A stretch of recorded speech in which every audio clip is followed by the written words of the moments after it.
Hi viewers, welcome to our channel. ప్రస్తుతం మనతో పాటు దాము బాలాజీ గారు సీనియర్ జర్నలిస్ట్ ఉన్నారు. వారితో ఒకసారి మాట్లాడదాం. సార్ నమస్కారం.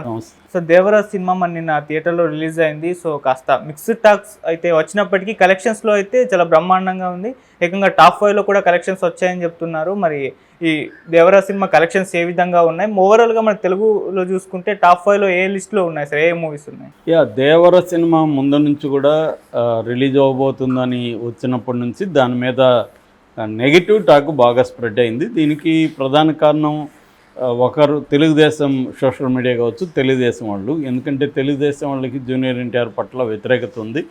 దానికి కూడా ఆబ్వియస్ కారణాలు ఉన్నాయి. జూనియర్ ఎన్టీఆర్ తెలుగుదేశం అధినేత చంద్రబాబు అరెస్ట్ అయినప్పుడు కనీసం ఒక ఫ్యామిలీ మెంబర్గా కూడా దాన్ని ఖండించడం కానీ, తన పట్ల ఒక సానుభూతి చూపడం ఎవరెవరో చూపించారు, సంబంధం లేని వాళ్ళంతా చూపించారు, కానీ జూనియర్ ఎన్టీఆర్ చూపించలేదు. చాలా కఠినంగా ఉన్నాడు. అట్లాగే సీనియర్ ఎన్టీఆర్ తనకి దైవం అని చెప్పుకునే సీనియర్ ఎన్టీఆర్ శత జయంతి జరుగుతుంటే కూడా దానికి కూడా కావాలనే వారం రోజులు అపాయింట్మెంట్ ఇవ్వకుండా లేటుగా అపాయింట్మెంట్ ఇచ్చి తర్వాత కూడా నేను బర్త్డే ఫంక్షన్ ముందే బుక్ చేసుకునేసాను, రాలేకపోతున్నానని చెప్పాడు. సో అలాగా ఏమైందంటే ఇటు సీనియర్ ఎన్టీఆర్ భక్తులకు కావచ్చు, తెలుగుదేశం అభిమానులకు కావచ్చు, జూనియర్ ఎన్టీఆర్ పట్ల బాగా వ్యతిరేకత వచ్చింది. దాన్ని వ్యతిరేకత పెంచే విధంగా బాలకృష్ణ రియాక్ట్ అయ్యాడు. చంద్రబాబు కానీ లోకేష్ కానీ వాళ్ళు మెచ్యూరిటీగానే జూనియర్ ఎన్టీఆర్ పట్ల ఉన్నారు. చంద్రబాబు ఏంటి, గతంలో జూనియర్ ఎన్టీఆర్ని తెలుగుదేశం పార్టీకి ఉపయోగించుకున్నాడు. బట్ లోకేష్ రంగంలో దించినాక కొంతవరకు దూరం పెట్టాడు.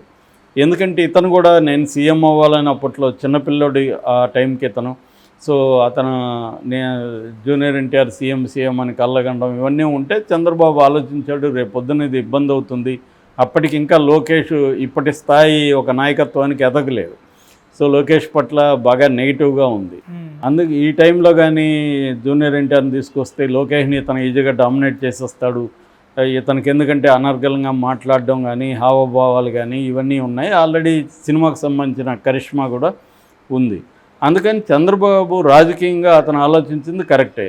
కాకపోతే జూనియర్ ఎన్టీఆర్కి ఒక పెద్ద హోప్ వచ్చి దాని తర్వాత పడిపోయేసరికి ఇబ్బంది అయింది. నిజానికి జూనియర్ ఎన్టీఆర్ని నందమూరి ఫ్యామిలీనే తొక్కేయాలనుకున్నారు. అందుకని 2001లో మన తారక రత్నతో 9 సినిమాలను ఒకరోజు ఓపెనింగ్ చేశారు. ఎందుకంటే ఇతని కెరీర్ని ఆదిలోనే మొగ్గలోనే తుంచేద్దాం అనేది నందమూరి ఫ్యామిలీ కావచ్చు, కమ్మ సెక్షన్ కావచ్చు వీళ్ళు అనుకున్నారు. ఎందుకంటే వీళ్ళ మదరు బ్రాహ్మణు, ఈ మదర్ని ఇతను పెళ్లి చేసుకోవడం కూడా, హరికృష్ణ పెళ్లి చేసుకోవడం కూడా వాళ్ళ ఎవరికి ఇష్టం లేదు. ఇంకా సైలెంట్గా ఉన్నారు అంతే. సో అలాగా వాళ్ళని దూరం పెట్టారు. కానీ అప్పుడు కూడా చంద్రబాబు ఎప్పుడైతే రాజకీయాల్లో ఇతను ఉపయోగించుకుందాం అనుకున్నాడో నందమూరి ఫ్యామిలీలో కూడా వాటిని పరిష్కరించి ఇతనికి తన బంధువుల అమ్మాయి నార్ని కుటుంబం నుంచి పిల్లని ఇప్పించి అవన్నీ చేశాడు చంద్రబాబు. ఆ రకంగా జూనియర్ ఎన్టీఆర్కి దానివల్ల తనకి పెరిగింది, తనకి పట్టు పెరిగింది. నందమూరి ఫ్యామిలీ ఒక ఇంపార్టెంట్ వ్యక్తిగా కూడా ముందుకు రాగలిగాడు. కానీ ఆ తర్వాత జరిగిన పరిణామాలతో జూనియర్ ఎన్టీఆర్ హర్ట్ అయిపోయి రాజకీయాలకు దూరంగా ఉన్నాడు. అంతవరకు ఓకే. కానీ తనకి కొన్ని కర్తవ్యాలు ఉంటాయి. ఒక ఫ్యామిలీ మెంబర్గా కొన్ని రకాల తనకి ఇష్టం ఉన్నా లేకపోయినా కొన్ని స్పందించాల్సి ఉంటుంది. అవి చేయలేదు. జూనియర్ స్ట్రిక్ట్గా ఉండిపోయాడు. దీన్ని వైసీపీ వాళ్ళు ఉపయోగించుకున్నారు. వైసీపీ వాళ్ళు ఎక్కడ చంద్రబాబు సభ జరిగినా, లోకేష్ సభ జరిగినా జూనియర్ ఎన్టీఆర్ బ్యాచ్ అని చెప్పి ఒక బ్యాచ్ని దింపడం, జూనియర్ ఎన్టీఆర్ రావాలి, రాజకీయాల్లోకి రావాలని స్లోగన్స్ ఇప్పించడం, ఇవన్నీ వైసీపీ వాళ్ళు దీన్ని రాజకీయంగా వాడుకున్నారు. సో దానివల్ల చంద్రబాబుకి లోకేష్కి ఇబ్బందులు కలిగినా కూడా వాళ్ళు హుందాగానే బిహేవ్ చేస్తారు. ఎక్కడ కూడా ఈవెన్ లోకేష్ కూడా యువకాలం పాదయాత్రలో జూనియర్ ఎన్టీఆర్ని రాజకీయాల్లోకి రమ్మని, తెలుగుదేశంలో యాక్టివ్గా రమ్మని నేను ఆహ్వానిస్తున్నానని కూడా ఆయన అనౌన్స్ చేశాడు.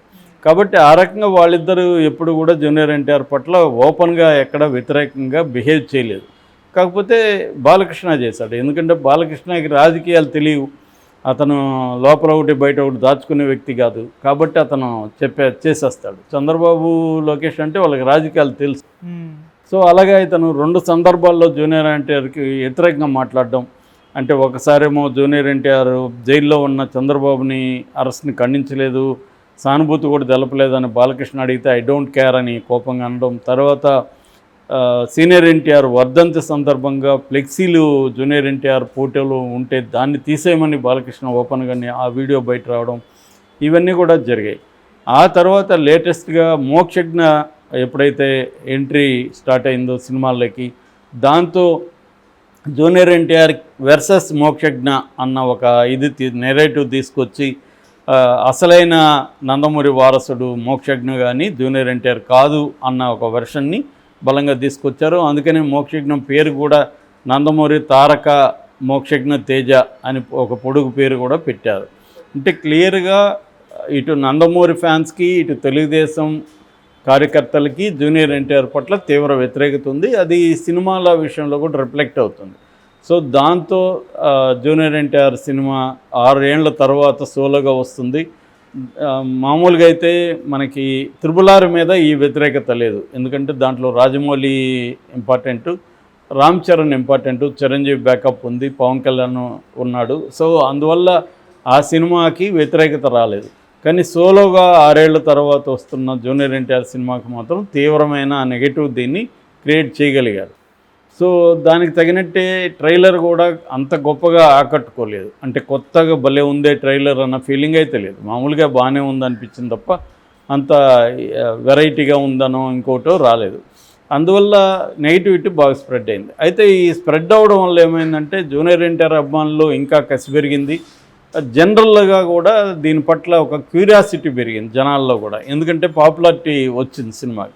అలాగే మెల్లమెల్లగా స్లోగా బజ్ అయితే క్రియేట్ అయింది. అందుకనే ప్రీ రిలీజ్ బిజినెస్ థియేటర్కల్గా దాదాపు 203 కోట్లు వరల్డ్ వైడ్గా ప్రీ రిలీజ్ బిజినెస్ జరిగింది. ఇది జూనియర్ ఎన్టీఆర్ కెరియర్లోనే హైయెస్ట్ అనమాట. దాని తర్వాత కొంత రెండు రాష్ట్రాల ప్రభుత్వాలు కూడా కొంత ప్రోగానే జూనియర్ ఎన్టీఆర్కి స్పందించాయి.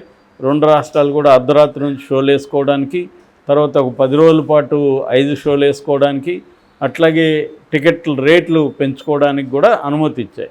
దానివల్ల కూడా కలెక్షన్లు బ్రహ్మాండంగా ఉన్నాయి. రెండోది, ముందుగానే టికెట్లు బుక్ అయిపోవడం కూడా ఒక చరిత్ర అని చెప్పచ్చు జూనియర్ ఎన్టీఆర్ కెరీర్లో. రిలీజ్కి ముందే టికెట్లు బుక్ అయిపోయినాయి, అందరూ కూడా ఇది చూడాలనుకున్నారు. రెండవది ఏంటంటే ఇప్పుడు వేరే సినిమాలు కూడా ఏమీ లేవు, కాంపిటీషన్ కూడా ఏమీ లేదు.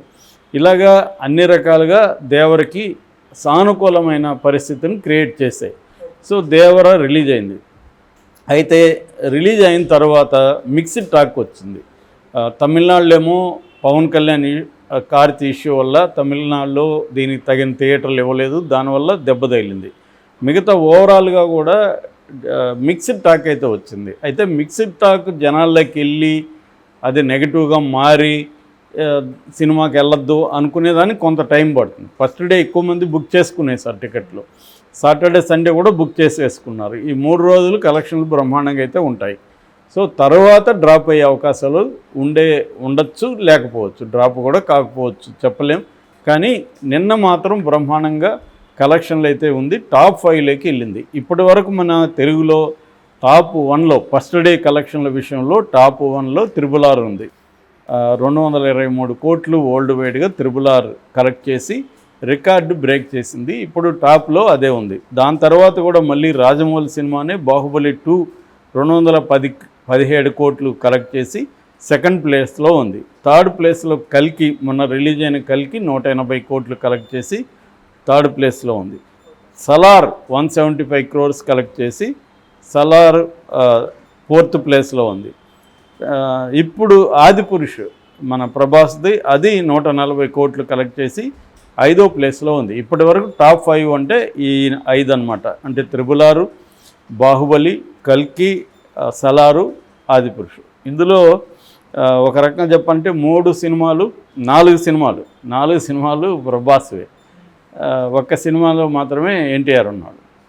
సో అలాగా ప్రభాస్ 4 సినిమాలు, ఇంకా ఒక రకంగా రాజమౌళి 2 సినిమాలు టాప్లో ఉన్నాయి.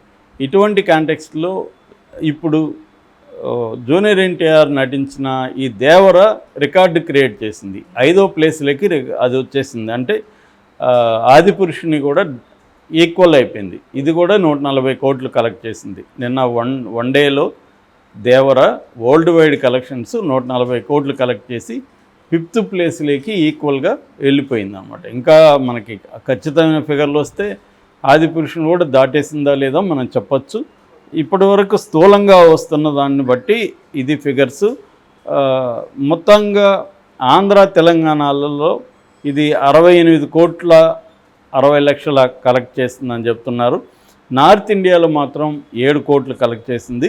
ఓవర్సీసు టోటల్ ఇండియా అన్నీ కలుపుకుంటే 140 కోట్లు మొత్తంగా కలెక్ట్ చేసింది. నెట్ ఇది వచ్చి గ్రాస్ కలెక్షన్, ఓకే. నెట్ వచ్చి 77 కోట్లు అని చెప్తున్నారు. ఇంకా పక్కగా లెక్కలు తేలి అఫీషియల్గా అనౌన్స్ చేయాల్సిన పరిస్థితి అయితే ఉంది. ఓవరాల్గా ఇదైతే రికార్డుని బ్రేక్ చేసింది. ఎన్టీఆర్ సోలోగా నటించిన సినిమాల్లో ఇదే హైయెస్ట్ కలెక్షన్ 140 కోట్లు అనేది. సో ఖచ్చితంగా దీని బడ్జెట్ 300 కోట్లు అంటున్నారు, పార్ట్ 1 బడ్జెట్. కాబట్టి అంత అయితే ఈజీగానే రికవర్ అయిపోయే అవకాశం అయితే ఉంది. సో ఇటు ప్రొడ్యూసర్లు వీళ్ళ బ్రదరు కళ్యాణ్ రామ్ కావచ్చు, సుధాకర్ మిక్కిలినేని కావచ్చు, వీళ్ళిద్దరికైతే ఎటువంటి లాస్ అయితే ఉండదు. డివైడ్ టాక్ ఉన్నప్పటికీ కలెక్షన్లు మాత్రం ఇది రికార్డ్ అయితే క్రియేట్ చేసింది.